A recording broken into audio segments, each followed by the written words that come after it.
Hotel royal में dinner करने के बाद साइंटिस्ट और उनकी टीम वहां से निकल जाती है।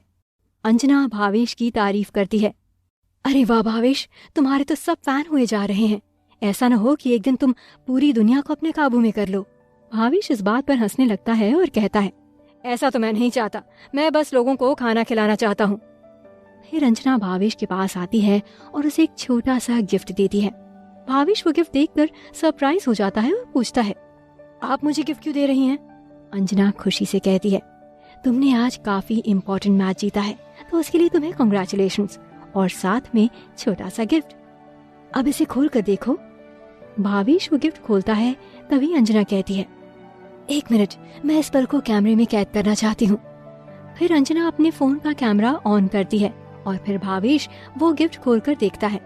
उसमें रोलेक्स कंपनी की लेटेस्ट सी मास्टर वॉच है।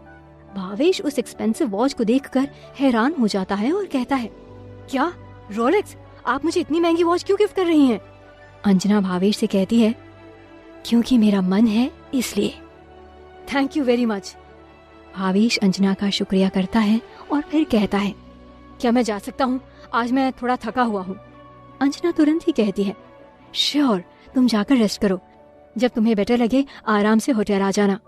फिर भावेश वहां से निकल जाता है।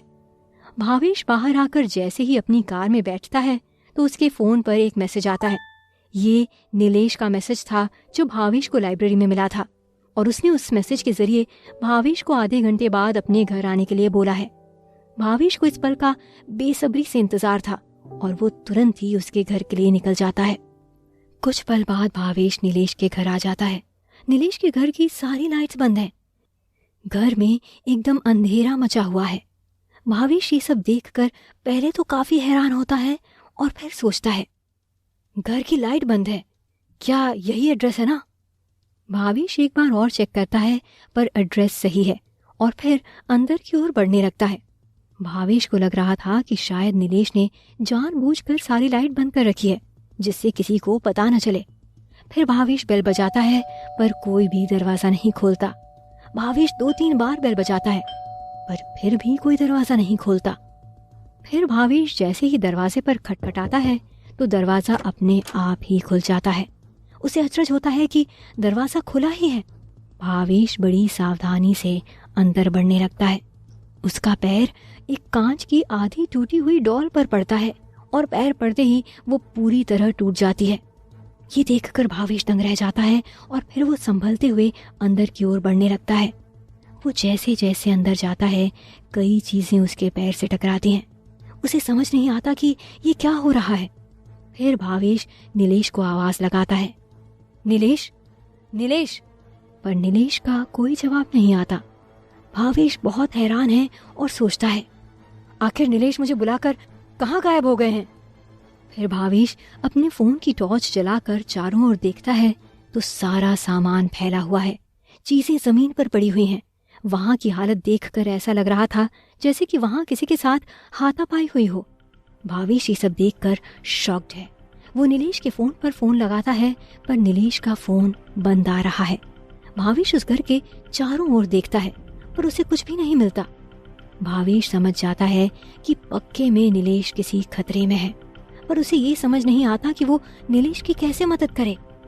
भावेश इन्हीं सब ख्यालों में होता है कि तभी उसके पिता का फोन आता है। भावेश फोन उठाता है। उसके पिता उससे पूछते हैं, बेटा भावेश, तुम कहाँ रह गए? हम कब से तुम्हारा इंतजार कर रहे हैं। भावेश अपने पिता से कहता है, पापा मैं बस आ ही रहा हूँ। तभी भावेश के पिता कहते हैं, बेटा जल्दी से जल्दी घर आ जाओ और समय बर्बाद मत करो। परसों से तुम्हारे एग्जाम शुरू हो रहे हैं, तुम्हें तैयारी करनी चाहिए। भावेश इन सब के बीच में ये तो भूल ही गया था कि परसों से उसके बोर्ड एग्जाम्स हैं। फिर भावेश अपने पिता से कहता है, ठीक है पापा, मैं आता हूँ।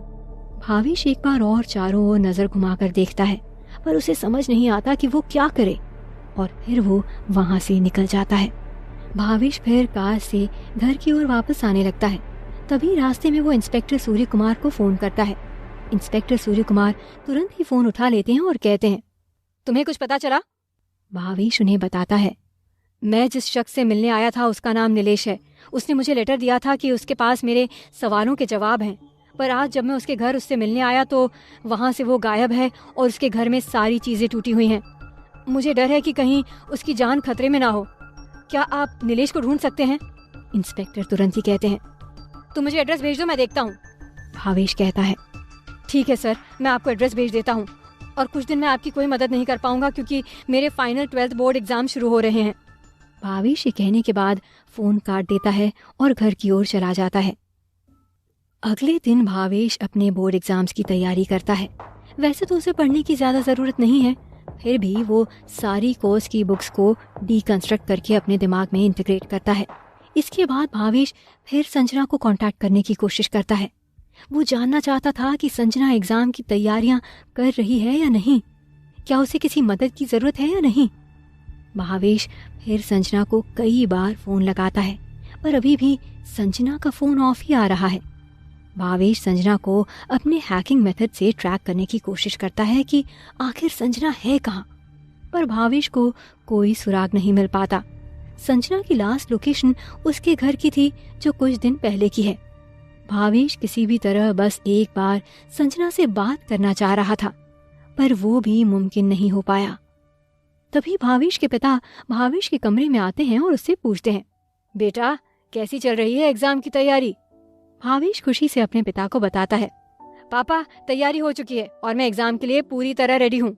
फिर भावेश के पिता उसके सर पर हाथ रखते हैं और कहते हैं, बहुत बढ़िया बेटा, तुमने हमेशा हमारा नाम आगे बढ़ाया है और हमें उम्मीद है इस बार भी तुम हमारा नाम रोशन करोगे।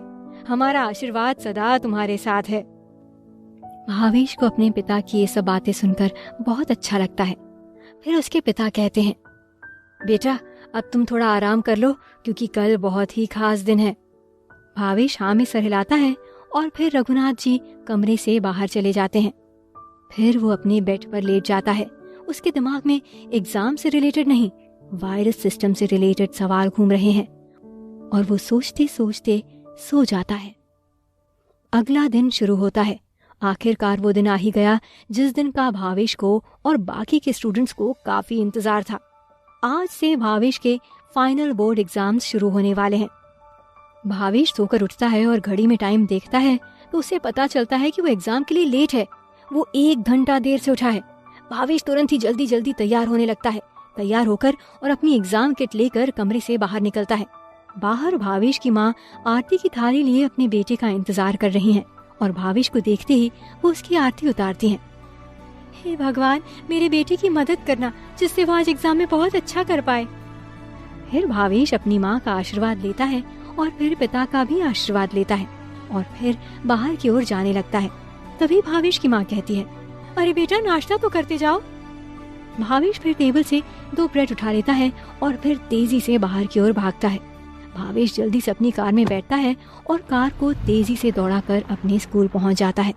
भावेश स्कूल में आता है और देखता है कि स्कूल में एकदम शांति पड़ी हुई है। सब बच्चे अपने एग्जाम हॉल में जाकर बैठ चुके हैं। भावेश को वैसे तो कोई डर नहीं था, पर अब ये बोर्ड एग्जाम है, इसमें उसे टाइम से पहुंचना जरूरी है। भावेश तुरंत दौड़ते हुए अपने एग्जाम हॉल की ओर जाता है। भावेश की सीट पहली रो में 3रे नंबर पर है। भावेश अपनी सीट पर जाकर बैठ जाता है। अभी तक क्लास में इन्विजिलेटर नहीं आए हैं, पर फिर भी क्लास में एकदम शांति है क्योंकि सभी बच्चे थोड़ा नर्वस हैं। भावेश सबको देखता है और फिर उसकी नजर प्रिया पर भी पड़ती है। प्रिया भी थोड़ा नर्वस नजर आ रही है। वो भावेश की ओर देखती भी नहीं है। इतने में इन्विजिलेटर क्लास में आ जाते हैं और पूरी क्लास को एग्जाम के रूल्स बताते हैं। सब इन्विजिलेटर को ध्यान से सुनते हैं। उसके बाद इन्विजिलेटर सभी को क्वेश्चन पेपर और आंसर शीट बांटना शुरू करते हैं। भावेश 1 मिनट के अंदर अंदर पूरे पेपर को शुरू से लेकर अंत तक पढ़ लेता है और उसके चेहरे पर मुस्कान आ जाती है। उसे सारे सवालों के जवाब आते थे। वहीं दूसरी ओर बाकी के स्टूडेंट्स थोड़ा डरे हुए हैं क्योंकि क्वेश्चन पेपर टफ है और फिर इन्विजिलेटर का इशारा मिलते ही सब पेपर लिखना शुरू करते हैं। भावेश पेन उठाता है और हमेशा की तरह ही स्पीड में आंसर लिखना शुरू कर देता है। भावेश के आसपास बैठे हुए स्टूडेंट्स सवालों के जवाब सोचने में लगे हुए हैं। वो अपने सिर खुजा रहे हैं, अपना पेन खा रहे हैं, पर उन्हें कुछ भी समझ नहीं आ रहा कि वो कहाँ से शुरू करें, पहले क्या लिखें। फिर कुछ पल बाद जो स्टूडेंट्स पढ़ने में अच्छे हैं वो भी पेपर लिखना शुरू करते हैं। कुछ ही देर में भावेश की आधे से ज्यादा आंसर शीट भर जाती है। आंसर शीट बहुत ही ज्यादा नीट एंड क्लीन तरीके से लिखी हुई है। हर सवाल का जवाब बहुत ही अच्छे से एक्सप्लेन किया गया है और उसे देखकर लग रहा है कि ये किसी बहुत इंटेलिजेंट बच्चे की आंसर शीट है। भावेश के चेहरे पर एक मुस्कान चिपकी हुई रहती है। भावेश ने इस बोर्ड एग्जाम के लिए बहुत ही अच्छे से तैयारी की थी, क्योंकि वो अपने माता पिता का नाम रोशन करना चाहता है। पलक झपकाते ही आधा घंटा बीत जाता है। कई स्टूडेंट्स ने तो अब तक लिखना भी शुरू नहीं किया और कई स्टूडेंट्स तो अभी सिर्फ 1-2 ही सवाल का जवाब लिख पाए थे। जिन्हें कुछ भी नहीं आ रहा था वो भगवान को याद कर रहे थे और सोच में डूबे हुए थे कि कुछ तो लिख दें। कुछ ऐसे भी थे जो शुरुआत से ही चीटिंग करने का सोच रहे थे। वो चारों ओर नजर घुमाकर देखने लगते हैं कि कौन उनके आसपास सबसे ज्यादा लिख रहा है और उनकी मदद कर सकता है। साथ ही उनका ध्यान इन्विजिलेटर पर भी है। जब जब उन्हें मौका मिलता वो तुरंत ही किसी को आवाज लगाकर बुलाने की कोशिश कर रहे थे, पर उनकी फुसफुसाहट इन्विजिलेटर को उनकी ओर भी खींच रही थी और इन्विजिलेटर के आते ही वो सब ऐसे बन जाते हैं जैसे कि वो क्लास के सबसे अच्छे पढ़ने वाले बच्चे हैं। पर इन्विजिलेटर समझ जाते हैं कि कौन क्या करने की कोशिश कर रहा है और वो एक बार नजरों से वार्निंग भी दे देते हैं। पर भावेश का आधे से ज्यादा पेपर पूरा हो चुका है। भावेश थोड़ी अंगड़ाई लेता है और फिर अपनी उंगलियों को मरोड़कर आंसर लिखना शुरू कर देता है। भावेश को डिफरेंट एक्टिविटीज एक साथ करता देख इन्विजिलेटर भावेश पर शक करने लगता है और उसके पीछे आकर खड़ा हो जाता है। इन्विजिलेटर कुछ पल भावेश को देखता रहता है। भावेश काफी तेजी से जवाब लिख रहा है। इन्विजिलेटर को लगता है कि ये लड़का जबरदस्ती ही पेपर भर रहा है। वो फिर भावेश के सामने आता है और टेबल बजाकर भावेश का अटेंशन अपनी ओर लेता है। भावेश इन्विजिलेटर की ओर देखता है।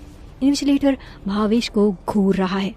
फिर वो भावेश से कहता है, अगर तुम्हें ऐसा लगता है कि जबरदस्ती कुछ भी लिखकर पेपर भर देने से नंबर आ जाते हैं तो मैं तुम्हें बता दूं कि मेरे पास 10 साल का एक्सपीरियंस है और आज तक मेरी नज़र में तो ऐसा नहीं हुआ है। तो तुम फालतू में ही अपनी मेहनत बेकार कर रहे हो। अगर कुछ आता है तो लिख दो, वरना छोड़ दो। भावेश इन्विजिलेटर की बात सुनकर बस मुस्कुराता रहता है। इन्विजिलेटर को भावेश की मुस्कान देखकर काफी हैरानी होती है और थोड़ा गुस्सा भी आने लगता है। भावेश कुछ नहीं बोलता है, बस फिर से अपना पेपर लिखना शुरू कर देता है। इन्विजिलेटर को भावेश की हरकत बदतमीजी नजर आती है। उन्हें और गुस्सा आ जाता है और वो भावेश से कहते हैं, बहुत ही बदतमीज स्टूडेंट हो तुम। मैं तुम्हारे भले के लिए तुम्हें समझा रहा हूँ, पर तुम पता नहीं खुद को क्या समझ रहे हो। इन्विजिलेटर की थोड़ी आवाज ऊंची होती देख बाकी के स्टूडेंट्स का भी ध्यान उनकी ओर आ जाता है। वो सब देखते हैं कि इन्विजिलेटर भावेश पर किसी बात के लिए गुस्सा कर रहे हैं और भावेश कुछ भी जवाब नहीं देता।